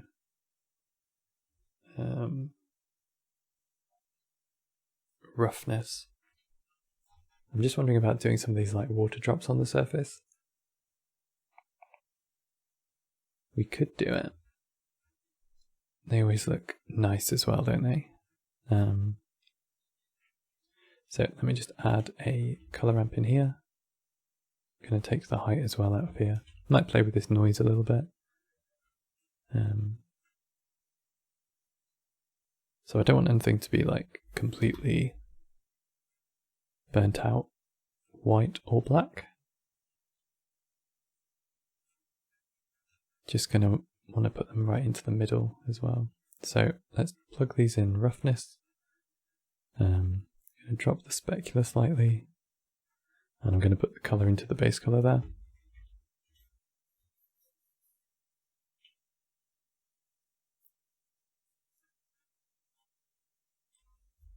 Yeah, if it makes you save all of your files properly, then you got to count your blessings. Oh, you were saying that there was a festival. That was today, wasn't it? What was that? What was that festival? Did you say it was 100 dishes? Just trying to find what you said it was called. The Ganesh Chaturi?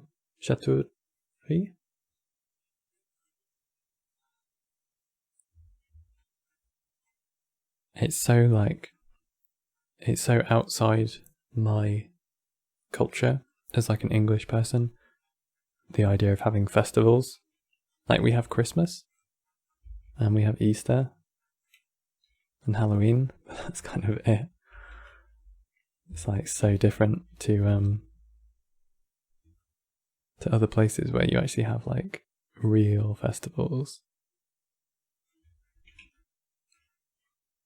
Hey. Man, Taylor's noise looks so good.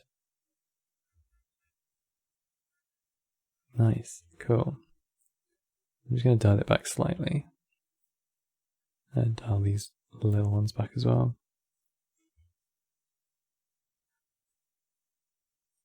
I think we want some more like pop marks on the surface. I'm just going to add another bump. You can daisy chain bumps like this, so you're only adding bits to the bump. You're not actually like messing up previous bits. I probably want to add some like bits of brown and darker bits to it.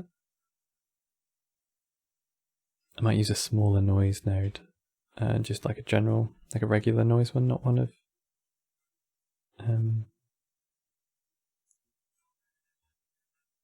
of Taylor's syncretics, just because they are quite heavy. They look amazing, and it's given like so many really great little like turns.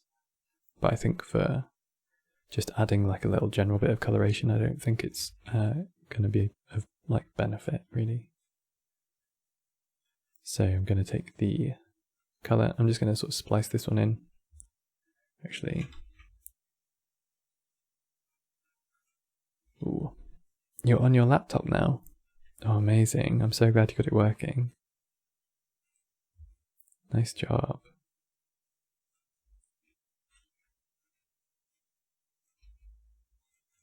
Cool.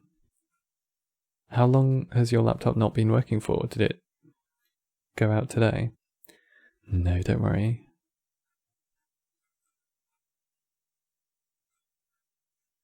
Cool. Just gonna add some dark patches.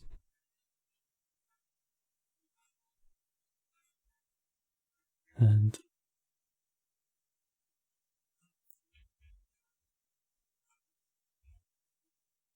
just reduce the scale a little bit.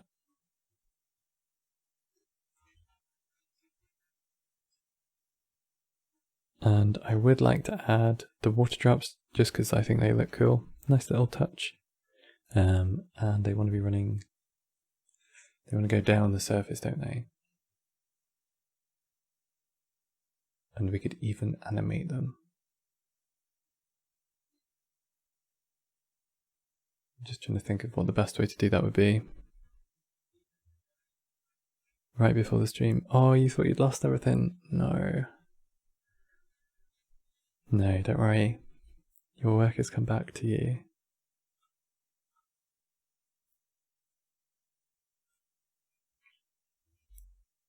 At least node stuff is quite small, right? It's like what, 5-10 meg at most for a file. So you can even just like put it on a flash drive. Yeah, 3 meg max. I love it when you give somebody a file and it's like 100k. It's like, this is a whole shader. Okay, water drops. I'm gonna take another noise. Bricks are 1.25 meg. Damn, and that's a lot of nodes in there as well. So we're taking another noise here. Should I do it with noise?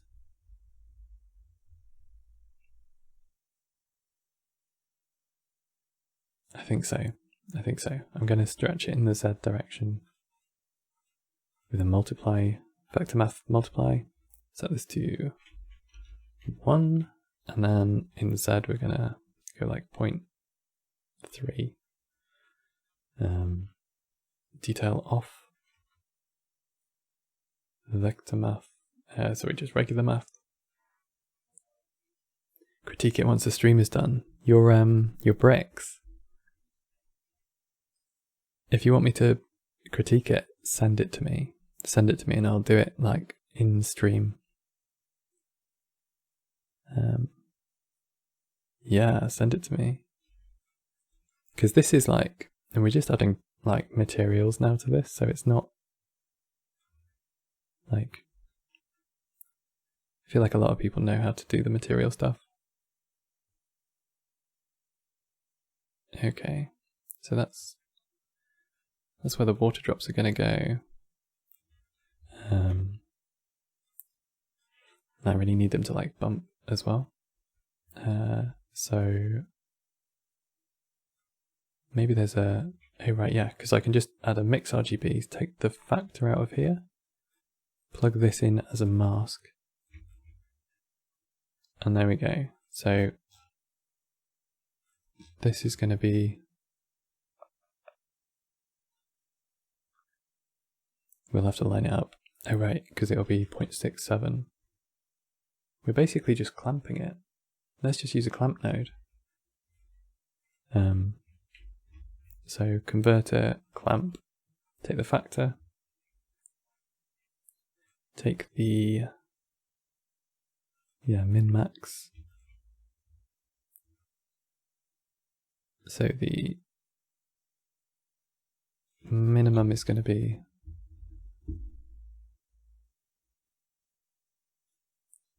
just trying to remember what I did. It was like 0.67, wasn't it?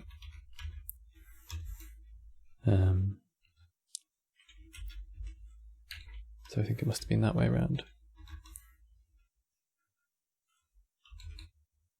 Yeah, cool. So let's clamp that properly now. So I can just plug that into the height here.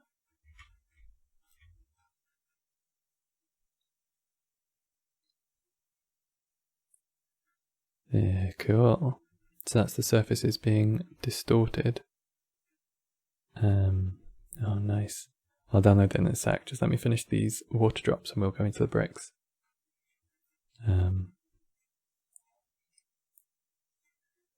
Okay.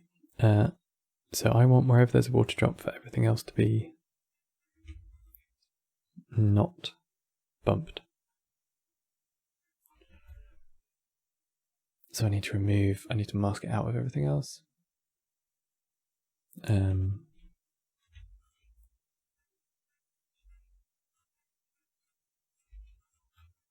Maybe I should only use one bump node and I should do all my mixing outside. So let's try that. Just because that's going to let me do more stuff with masking. Yeah, Jaron put his brick in the chat, so everybody can download it if you want. It is really cool though, really good shader. Okay, so this is mixing between those two. And then that's going into the bump. But first we wanna mask out. So use a less than, the brickiest of all bricks, yeah. You'll put it up on Gumroad as well. Yeah, nice. That'll go on we've got a Gumroad channel, so when that happens it'll go up on there as well. Just so that everybody has like easy access to that stuff. 0.67. He'll do it now then.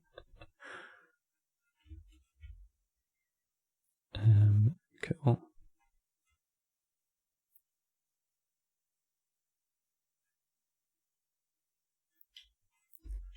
Cool.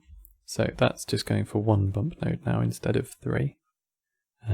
It just makes it a little bit easier for me to mask out where those drips are. Just so you won't lose it, yeah.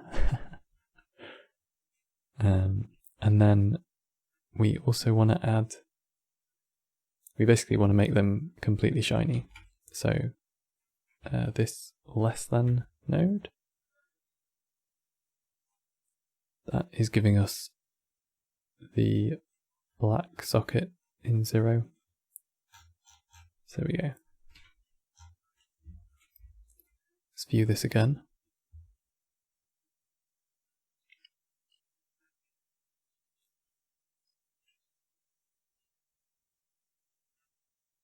It's a bit difficult because I want to have more of the roughness of that.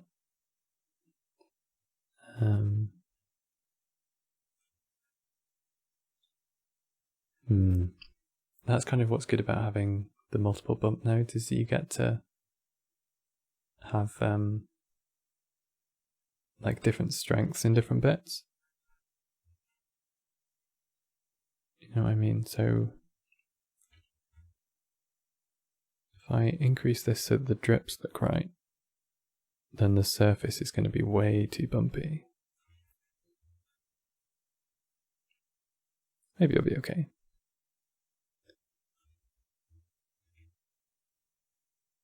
Just increase that slightly. 0.1.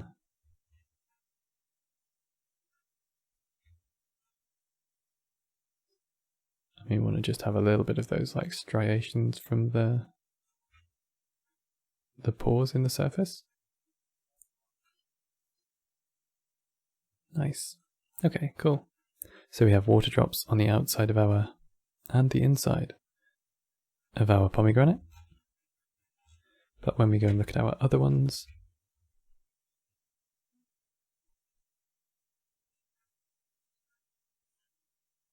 so the pith here, this wants to be Control H. This wants to be a little bit darker, a little bit pinker, no specular and high roughness. And I think this gradient needs to be a little bit bigger. So that's plugged in up here.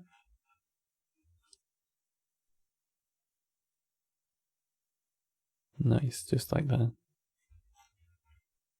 Just make sure none of it's coming through the surface. Blender Guru's tunnel tutorial.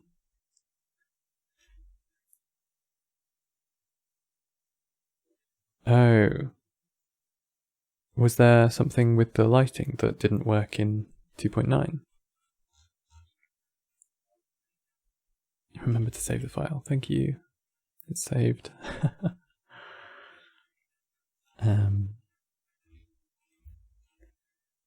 Okay, so this is where we add the inside parts.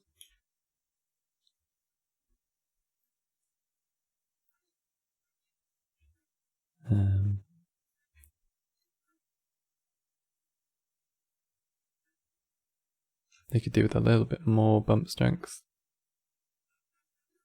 Just down here.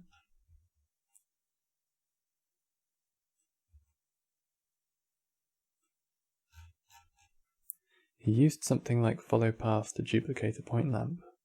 But send us a link.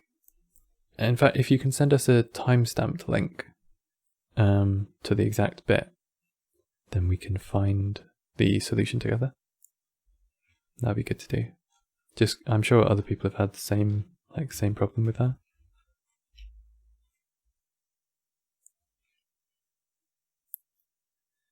Okay, let's load this in. So you're about to see why I don't like smooth F1. Oh, you probably can't feel this, but it's like, oh yeah, you can definitely see that. Laggy as anything. Look at that. So we're going to switch over to cycles because cycles is actually fast.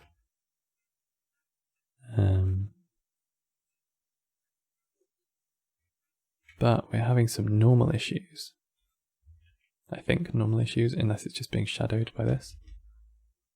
So I need this to not cast any shadows? There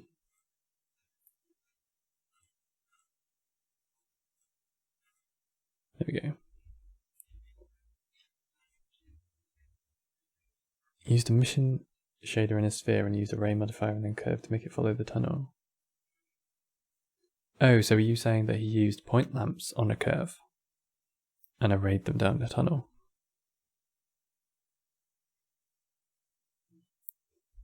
I wonder if there's an easy way to do that.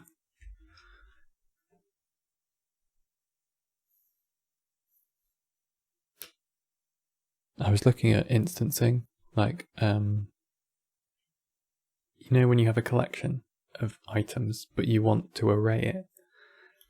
This is something that I've wanted to do quite a lot, or like mirror or anything with modifiers. There's a way, I'll show you how to do it, it's really easy. So you're saying that he used a point lamp and a curve.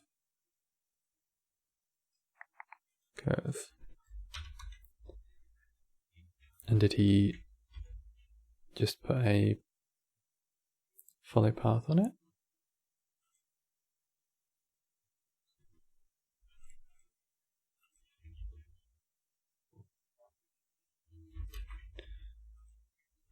So I'm just going to clear that.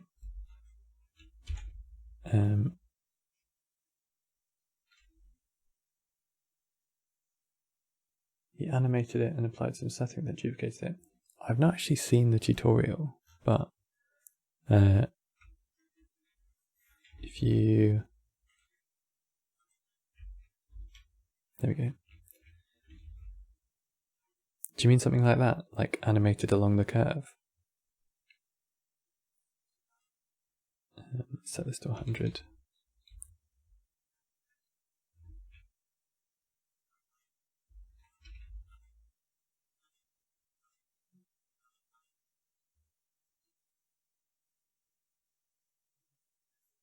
It was like that. Did he array them, or was he just using them one by one?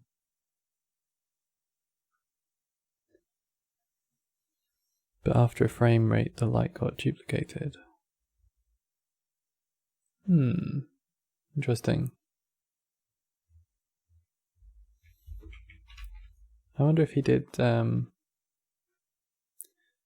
mean, there is a different way that would work. So if you've got, let me just clear that parent and delete the constraint. So if I put this point lamp into a collection called lamp, and then if I take my plane here that I've just added, and I go to the point lamp and then onto the plane and parent it to the plane, so now the point lamp is attached there. Now if I go on the plane to instancing and set that to faces, then like I could array this with the point lamp on it.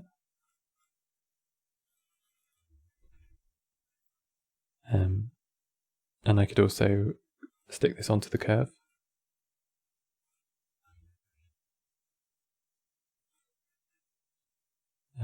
And you could also have that follow the curve.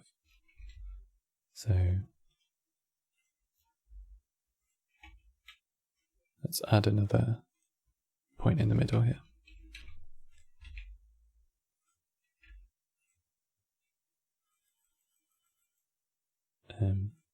And you probably don't want to see the instancer. So if you ever want to put like lamps arrayed, or this is how you do the like having a collection of objects. If you want to array like a, I don't know, like a car or something, if you've got a car which is,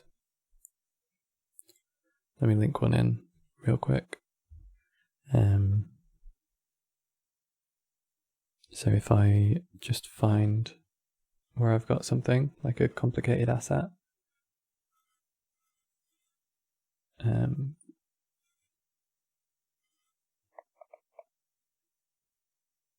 really looking forward to having an asset library, like I've got an asset library, like an asset manager, that lets you properly find stuff inside Blender and index stuff properly. Just grab a Lexus here. So I've got a car, like quite a nice car mesh here. Let's just strip its materials off. So if this car, which is a collection itself, if I was to parent this to the plane that is doing the going along the curve, then you can see that that car is like attached to the plane. You found a stray fraction mode. Ah, Sharon, we've got an issue already. An issue with your with your node. There's a stray fraction. Yeah, it might just be like a placeholder or like an option or something. We'll get into it. We've got this mostly built up now. Let's just have a bit of a... Let me add a light in here.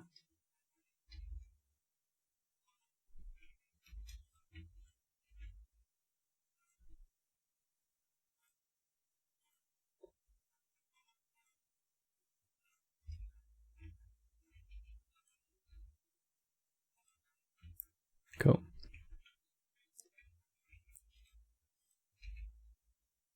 So you can see that when we move this through, you're revealing new parts of the mesh.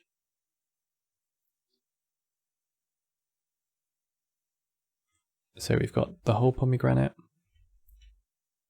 and then, you know, you can cut right into it like that. So this is, I did a lemon a little while ago, and this is how that works. Cool. So I think this is the end of my stream. Okay, sweet. Thanks everybody who stayed around. That's really kind of you. I hope this has been enjoyable.